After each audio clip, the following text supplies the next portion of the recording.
ॐ नमो भगवते वासुदेवाय।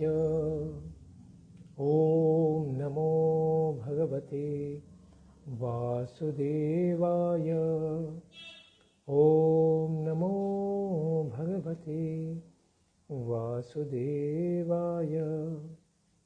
ॐ ज्ञानतिमिरन्धस्य ज्ञानाञ्जनशलाकया चक्षुरुन्मिलितं येन तस्मै श्रीगुरवे नमः। श्रीचैतन्यमनोभीष्टं स्थापितं येन भूतले स्वयं रूप कदा मह्यं ददाति स्वपदान्तिकं। वन्देऽहं श्रीगुरो श्रीयुतापदकमलं श्रीगुरून् वैष्णवांश्च श्रीरूपं साग्रजातं सहगण रघुनाथान्वितं तं सजीवं साद्वैतं सावधूतं परिजनसहितं कृष्णचैतन्यदेवं श्रीराधाकृष्णपादान् सहगणललिता श्रीविशाखान्वितांश्च नमः। ॐ विष्णुपादाय कृष्णपृष्ठाय भूतले श्रीमते भक्तिवेदान्त स्वामिन्निति नामिने। नमस्ते सारस्वते देवे गौरवाणी प्रचारिणे निर्विशेष शून्यवादी पाश्चात्यदेशतारिणे।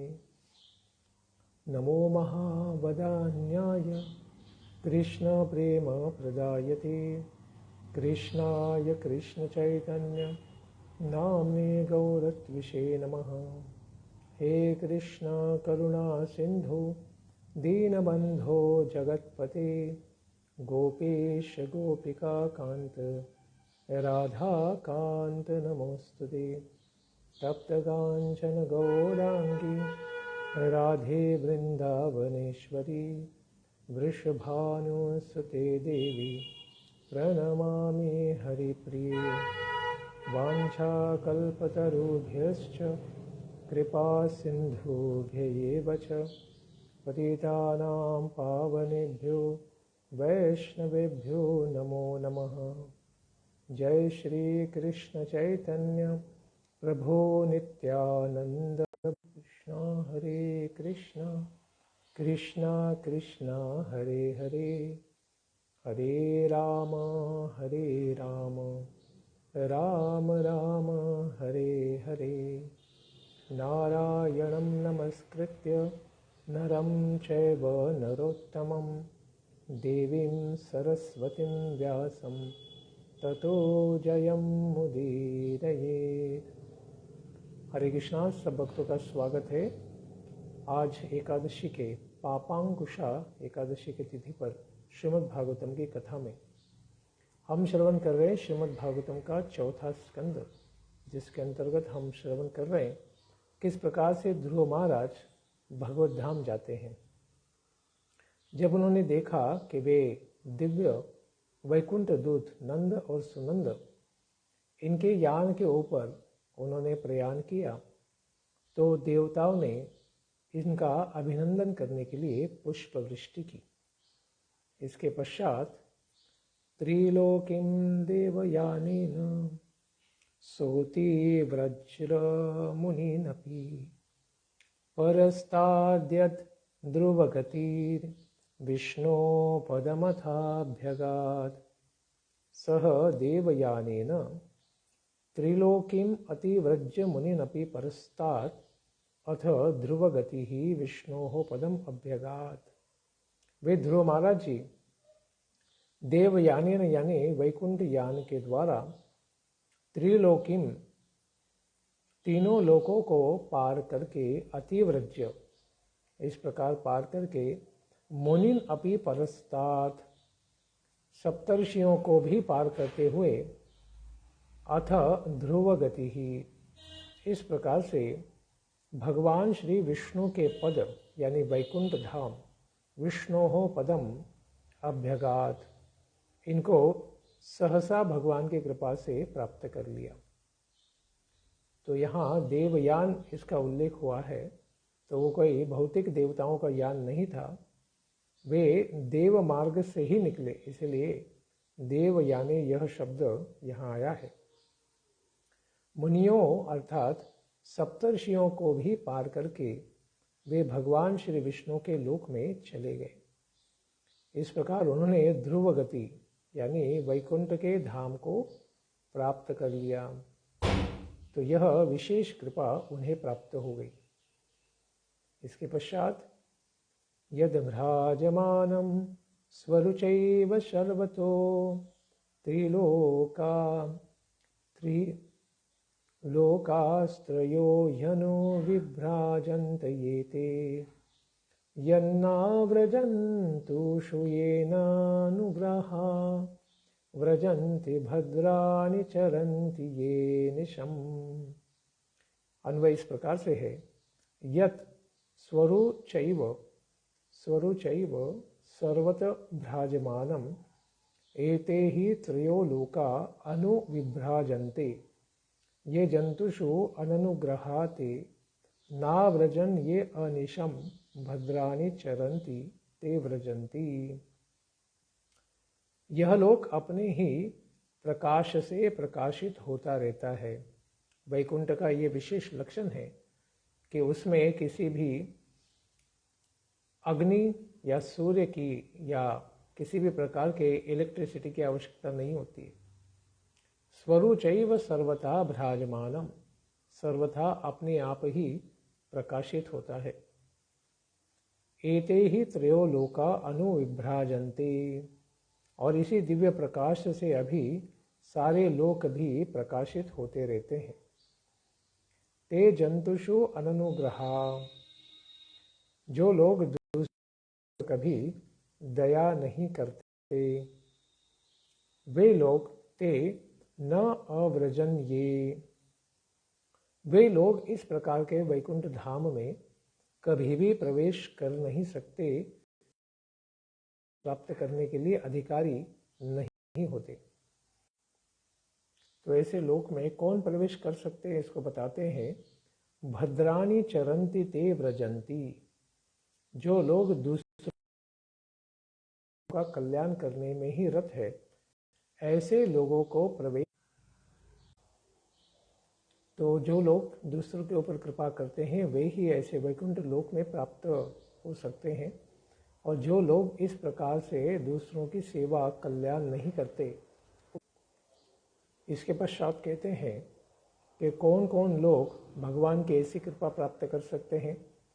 शांता समदृशा शुद्धा सर्वभूतानुरंजनाः यान्त्यंजसाच्युत पदम अच्युत प्रिय बांधवाः।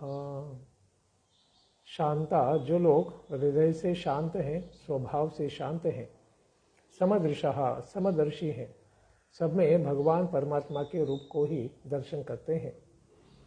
सर्वभूतानुरंजनाः, सब प्राणियों को प्रसन्न रखने वाले हैं। अच्युत प्रिय बांधवाः, और भक्तों को ही अपना बांधव मानते हैं। अंजसा अच्युतम अच्युत पदम याति, वे ही लोग अत्यंत सुगमता से श्री भगवान के कभी भी नष्ट न होने वाले, कभी भी पतित न होने वाले ऐसे दिव्य वैकुंठ लोक को प्राप्त करते हैं। इसके पश्चात कहते हैं, इम्युत्तान पद पुत्रो ध्रुव कृष्ण परायणः अभूत्रयाणां लोकानां चूड़ामणिरिवामलः। इति कृष्ण परायणः, इस तरह से जो कृष्ण के परायण श्री भगवान के परायण है। उत्तानपदः पुत्रो ध्रुवः, उत्तानपाद राजा के पुत्र ध्रुव महाराज। त्रयाणाम लोकानाम अमलः चूड़ामणि इव अभूत, इस प्रकार से तीनों लोकों के ऊपर अत्यंत अमल यानी किसी भी कर्म के और अनावश्यक यानी भगवान के अव्यक्ति इस प्रकार के स्वरूप के भाव को यानी इम्पर्सनल लिबरेशन को पार करके निर्मल ऐसे चूड़ामणि के समान विराजमान हुए।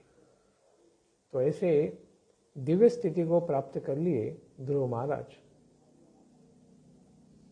गंभीर वेशो निमिषम ज्योतिषां चक्रमाहितं यस्मिन् भ्रमति कौरव्य मेढ्यामिव गवाम गणः।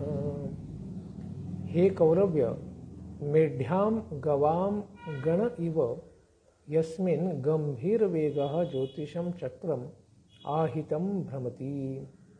हे कुरुनंदन, जिस तरह दौरी के सभी बैल मेढ़ी के खंबे के चारों ओर घूमते हैं, उसी तरह गंभीर वेग वाला यह ज्योतिष चक्र यानी सारे ग्रह नक्षत्र तारे इनके साथ बना हुआ यह शिशुमार चक्र उस अविनाशी लोक वैकुंठ लोक ध्रुव लोक के आधार पर ही निरंतर घूमता रहता है।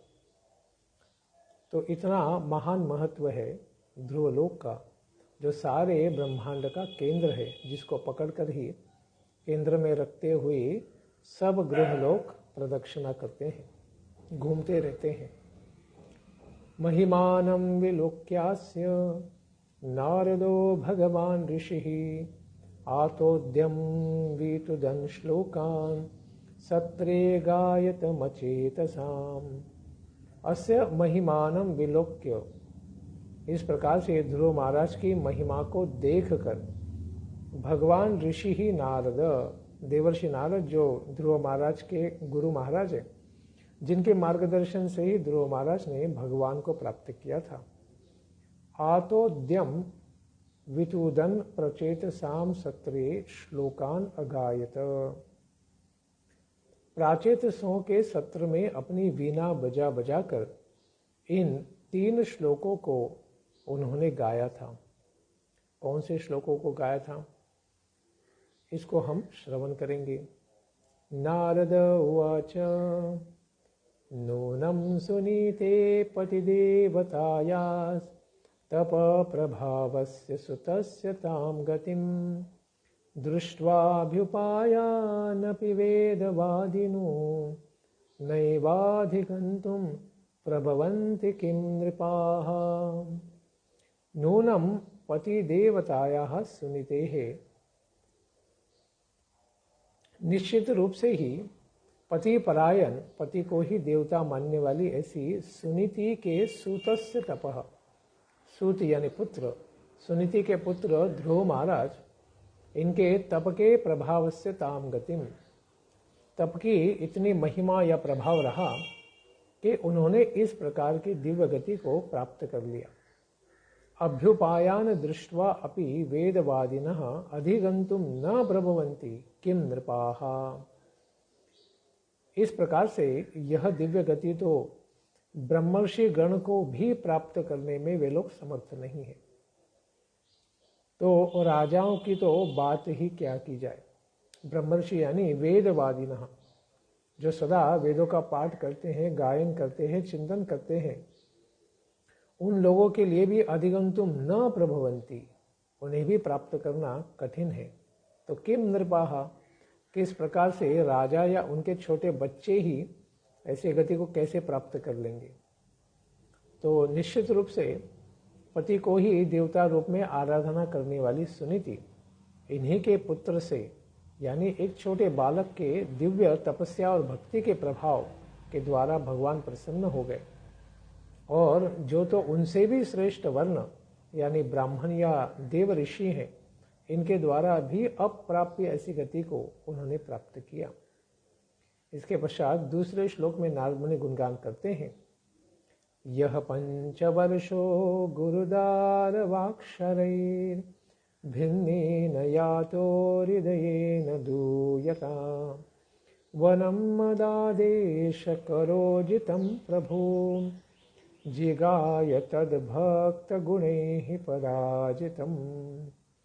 यह पंचवर्षः गुरुदार वाक्षरैः भिन्नेन हृदयेन यथा वनं दूयता वनम यातः मदादेशकरः तद्भक्त गुणैः पराजितम अजितम प्रभुम जिगाय।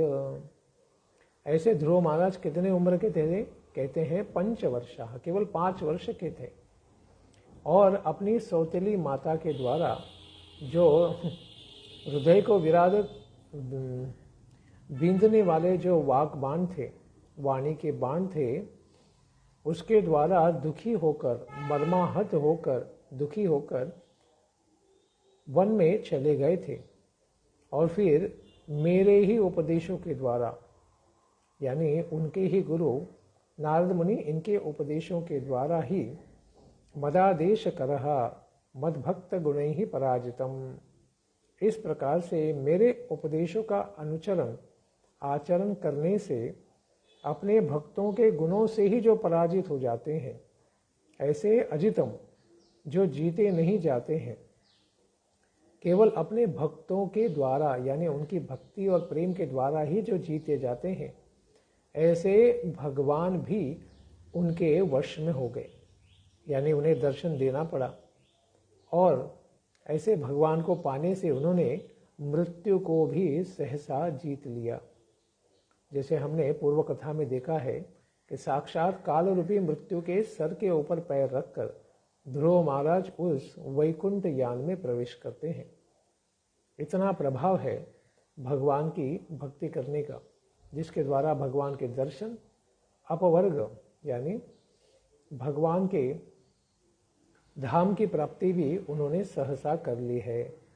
इसके पश्चात तीसरा श्लोक गाते हुए नारद मुनि कहते हैं, यह क्षत्रबंधुर्भुवि तस्याधिरूढ़म् अन्वावरुरुक्षेदपि वर्षपूगैः षट्पञ्चवर्षो यदहोभिरल्पैः प्रसाद्य वैकुण्ठमवाप तत्पदम्।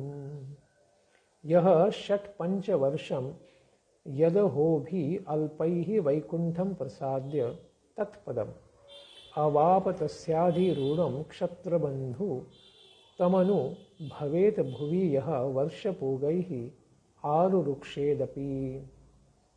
केवल 5 वर्ष या 6 वर्ष के ध्रुव ने, यानी क्योंकि 6 महीना ही तपस्या की थी, तो ऐसे ध्रुव महाराज ने बहुत ही कम दिनों में अल्पैः वैकुंठम प्रसाद्य, भगवान जो वैकुंठ मूर्ति है, वैकुंठपति है, उनको प्रसन्न कर दिया।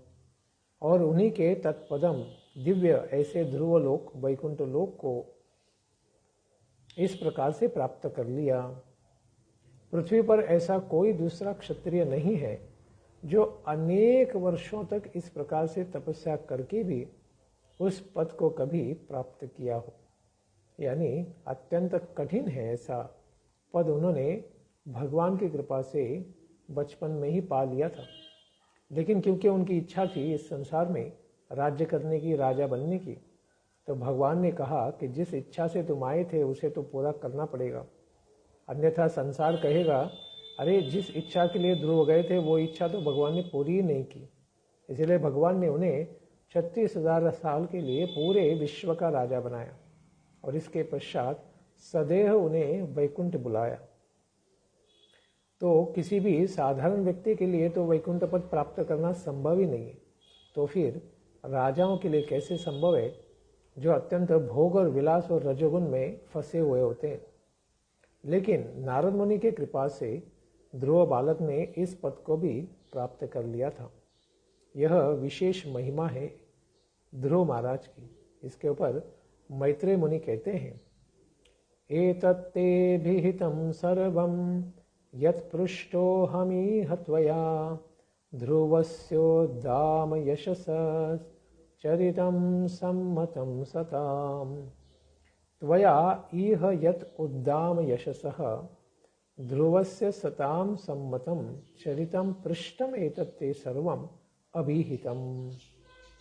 विदुर जी को बताते हैं मैत्रेय ऋषि इस दिव्य ध्रुव के उपाख्यान के बारे में कि हे विदुर जी, त्वया आपके द्वारा इह यत् उद्दाम यशसः ध्रुवस्य, अत्यंत उदार कीर्ति वाले ध्रुव महाराज के सताम सम्मतम चरितम, संत जनों के द्वारा अत्यंत सम्मत सम्मानित ऐसे चरित्र को पृष्ठम आपने पूछा था, इसीलिए एतत्ते सर्वम, इसलिए इसके संदर्भ में सारा वृत्तांत अभिहितम, मैंने आपको स्पष्ट रूप से और विस्तार से कह सुनाया है।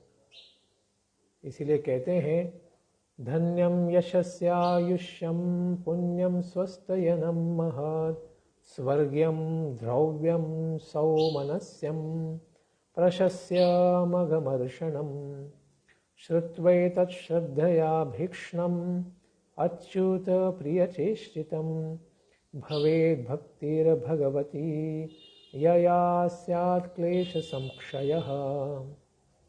एतद् धन्यम, अत्यंत धन्य करने वाला और धन को भी देने वाला, यशस्यम, यश को देने वाला, आयुष्यम, आयुष्य की वृद्धि करने वाला, पुण्यम महत्स्वस्थेनम, अत्यंत पवित्र, अत्यंत पुण्यकारी, मंगलमय इस प्रकार से, स्वर्ग्यम, स्वर्ग तथा द्रव्यम, अविनाशी भगवत पद यानी वैकुंठ धाम को भी प्राप्त कराने वाले, सौमनस्यम, देवत्व को प्राप्त कराने वाले, प्रशंसनीय, प्रशस्यम तथा उसी के साथ पाप विनाशकम, सारे पापों का नाश करने वाला, अधमर्षणम। भगवत भक्त ध्रुव के इस चरित्र को व्यक्ति श्रद्धा, अत्यंत श्रद्धा भक्ति भाव के द्वारा अच्युत प्रिय, जो भगवान को अत्यंत प्रिय है, ऐसे ध्रुव महाराज का चरित्र चेष्टितम, सुनता है बार बार, अभीक्ष्णम श्रुत्वा, इस प्रकार से श्रवण करने पर, भगवती भक्तिर भवेत, भगवान श्री हरि नारायण श्री कृष्ण में उनकी भक्ति भावना जागृत होगी, यया, जिसके द्वारा क्लेश संशयः स्यात्, संसार में रहने के कारण जन्म मृत्यु जरा व्याधि और तीनों तापों से सर्वथा वो इन क्लेशों से मुक्त हो जाएगा, इनका क्षय हो जाएगा और इसमें कदापि संशय नहीं है। तो इस उपाख्यान को श्रवण करने की फलश्रुति यहाँ पर मैत्रेय ऋषि विदुर जी को और हम सबको बता रहे हैं कि व्यक्ति इस संसार में किसी भी प्रकार के धर्म, अर्थ, काम या फिर मोक्ष को भी पाने की इच्छा करता हो तो सब कुछ सरलता से, सहजता से प्राप्त हो सकता है, केवल भगवान श्री हरि को प्रसन्न करने से। इसीलिए धन के साथ पुत्र, गृह, धार, सुख जो भी चाहिए वो सब कुछ प्राप्त हो सकता है केवल ध्रुव महाराज के इस दिव्य उपाख्यान को श्रवण करने से। तो भक्ति अत्यंत सरल लगती है, दिखती भी है, लेकिन इसके द्वारा अगर हम भगवान को प्रसन्न कर लेते हैं तो हम संसार की सारी सिद्धियों को प्राप्त कर सकते हैं और संसार के परे भी, यानी वैकुंठ लोक को भी, जो जन्म मृत्यु जरा व्याधि से परे है, इसको सदा सर्वदा के लिए प्राप्त कर सकते हैं, जिस प्रकार से यहाँ ध्रुव महाराज ने इसे प्राप्त किया है। इसीलिए कहते हैं महत्वमिच्छताम तीर्थम श्रोतुशीलादयो गुणः यत्र तेजस्तदिच्छूनाम मानो यत्र मनस्विनाम। महत्वम इच्छताम तीर्थम, महत्व चाहने वालों को यह महत्व प्रदान करने वाला है। तीर्थम श्रोतुः शील गुणादयः यत्र तेजस्तदिच्छूनाम मनस्विनाम यत्र मानम। तो जो व्यक्ति संसार में अपना महत्व बढ़ाना चाहते हैं उन्हें यह कथा अवश्य बारंबार श्रवण करनी चाहिए। श्रवण करने वाले को यह क्या प्रदान करती है? श्रोतुः शील गुणादयः, शील आदि सारे अच्छे सात्विक गुणों को प्रदान करती है। उसी के साथ तेजस तदिच्छुनाम, और जो लोग तेज चाहते हैं, शक्ति चाहते हैं, उन सब लोगों को भी इसी स्थान से यानी वैकुंठ धाम की गति प्राप्त कराने वाले इस दिव्य ध्रुव के उपाख्यान से ये प्राप्त हो सकता है। तो उसका भी तेज बढ़ेगा। मनस्वी नाम यत्र माणम, और जो मनस्वी पुरुषों को ऐसा स्थान प्राप्त होता है जिससे उनको सम्मान प्राप्त होता है। तो यह अत्यंत महत्वपूर्ण गुण इस कथा का बताया जा रहा है कि अगर कोई श्रद्धापूर्वक इस कथा को श्रवण करे, कीर्तन करे, गायन करे, वह संसार में अत्यंत महत्व प्राप्त करेगा। ध्रुव चरित्र को श्रवण करने से भगवान की प्रीति भी प्राप्त करेगा और शील आदि सारे गुण भी उन्हें प्राप्त हो जाएंगे। इसीलिए कहते हैं, प्रयतः कीर्तयेत् प्रातः समवाये द्विजन्मनां सायं च पुण्यश्लोकस्य ध्रुवस्य चरितं महत्। पुण्य श्लोकस्य यानी पुण्य श्लोकों के द्वारा जिनका गुणगान किया जाए, ऐसे ध्रुवस्य ध्रुव महाराज जी के महत् चरित्रम अत्यंत महत् महान ऐसे चरित्र का सायं प्रातः सायंकाल में और प्रातः काल में द्विजन्मनाम ब्राह्मणों आदि द्विज जातियों के समवाय कीर्तयेत् समूह में एकाग्र चित्त से कीर्तन करना चाहिए। इसी का लाभ लेकर हम भी ध्रुव महाराज के इस चरित्र को प्रातः काल में और वो भी आज एकादशी की तिथि में इसका गुणगान करने का अवसर हमें प्राप्त है। और जो श्रवण कर रहे हैं वो समवाये सभायाम अत्यंत सभ्य लोगों की द्विजों की सभा में करने का भी अवसर हमें यहाँ प्राप्त हो रहा है। तो कब कब इसको करना चाहिए, विशेष रूप से इसको भी यहाँ पर बताते हैं। पौर्णमास्यां सिनिवाल्यां द्वादश्यां श्रवणेऽथवा दीनक्षये व्यतीपाते संक्रमेऽर्कदिनेऽपि वा श्रावये श्रद्धानां तीर्थपादपदाश्रयः नेच्छंस्तत्रात्मनात्मानं संतुष्ट इति सिद्ध्यति। तीर्थपाद पदाश्रय न इच्छन पवित्र परम पवित्र चरण वाले श्री भगवान के चरणों की शरण में रहने वाला पुरुष निष्काम भाव से यानी न इच्छन किसी भी प्रकार के संसार के भोगों की अपेक्षा न किए बिना यानी निष्काम भाव से पौर्णमास्याम सीनिवाल्याम इस दिव्य ध्रुव चरित्र को पूर्णिमा के दिन या अमावस्या के दिन या फिर द्वादश्याम द्वादशी के दिन या अथवा श्रवणे अथवा श्रवण नक्षत्र में श्रावण नक्षत्र में दीनक्षय व्यतिपाते या फिर तिथि का क्षय होने पर या व्यतिपात योग में संक्रमे संक्रांति के दिन या फिर अर्क दिन यानी रविवार के दिन श्रद्धालु पुरुषों को यह दिव्य कथा सुननी चाहिए, सुनानी चाहिए। और फिर अपने आप ही आत्मना आत्मानम स्वयं ही अपने मन के द्वारा हृदय के द्वारा संतुष्ट अत्यंत व्यक्ति संतुष्ट हो जाएगा, प्रसन्न हो जाएगा। इति सिद्ध्यति। इस प्रकार से वह संतुष्टि केवल क्षण भर की नहीं पूरे जीवन के लिए प्राप्त हो जाएगी। इस प्रकार से आशीर्वाद प्राप्त है इस ध्रुव चरित्र के श्रवण और कीर्तन का। इसीलिए कहा गया न इच्छन यानी किसी भी प्रकार के संसार के भोगों की अपेक्षा धन जन समृद्धि पत्नीदार गृह दास्यु इन सब की आशा न करते हुए अगर श्रवण करेंगे तो उसे निष्काम श्रवण कहा जाता है।